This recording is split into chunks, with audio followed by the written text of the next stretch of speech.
அனைவருக்கும் வணக்கம்பா. தமிழ் அனுசூயா கற்பது தமிழிலிருந்து. இந்த பதிவில் நாம் காண இருப்பது தொல்காப்பியரின் பார்வையில் உரிச்சொற்கள். கருத்துக்களை முழுமையாக காணுங்கள்ப்பா. வாங்க வீடியோக்குள்ள போகலாம்.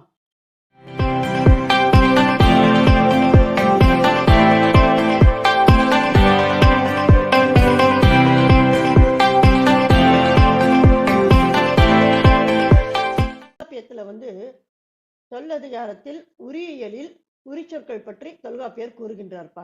அவை என்னென்ன பாருங்களேன். முதல் கருத்தாக அடிச்சொற்கள் பற்றி கூறுகின்ற பகுதி இது. இன்றைய காலகட்டத்தில் ஒரு சொல்லின் பொருளை தெரிந்து கொள்ள அகராதியில் தேடுகிறோம். அதாவது அந்த காலத்துல செயல் நடையில் எழுதப்பட்ட அகராதிகள் நிகண்டுகள் எனப்பட்டன. இந்த நிகண்டுகளுக்கு முன்னோடியாக அமைந்தது தொல்காப்பியரின் உரியியலே காரணம் ஆகும். சொற்கள் அகர வரிசைப்படி அமைக்கப்படவில்லை எனினும் தமிழில் கிடைக்கும் முதல் அகராதி உரியியல் என்பர். அம்மா அப்படின்னா என்னங்கம்மா? இப்ப அகரத்தை முதலாக கொண்ட அப்படிங்கிற பொருள் தான் அகர ஆதி, அதான் அகராதி. தொல்காப்பியர் உரியியலில் கூறுகின்ற சொற்கள் பார்த்தோமானால் நம்ம முன்னோடியாக அமைந்தது என்று கூறுகின்றோம். ஆனால் அவற்றை அவர் அகர வரிசைப்படி அமைக்கவில்லை. சரிங்களா? ஆனால் பிற்காலத்தில் இந்த அகராதிகள் தோன்றுவதற்கு முழு முதல் காரணமாக அமைந்தது உரியியலே ஆகும். சரிங்களா? அதே சமயம் இந்த உரியியலில் தொல்காப்பியர் பெயர்ச்சொல் வினைச்சொல் போன்று உரிச்சொல்லை தனி சொல் வகையாக அவர் குறிப்பிடவில்லை. நெறிப்பட வாரா குறை சொல் கிளவி, அப்ப மொழியை பெறாத அப்படின்னு அவரே சொல்லிவிட்டார்.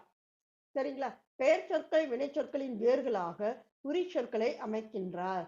இவ்வியலில் கூறப்படும் உரிச்சொற்கள் பெரும்பான்மை வழக்கில் இல்லாதவை என்றும் வெளிப்படையாக பொருள் தெரியும் சொற்களை சொல்ல வேண்டாமே என்றும் தொல்காப்பியரே குறிப்பிடுகின்றார். சரிங்களா? உரி சொற்களாக 120 சொற்களை எடுத்து காட்டுகின்றார் தொல்காப்பியர். அவை எந்தெந்த பொருள்களில் வரும் என்றும் அவர் குறிப்பிட்டு விடுகின்றார். சரிங்களா?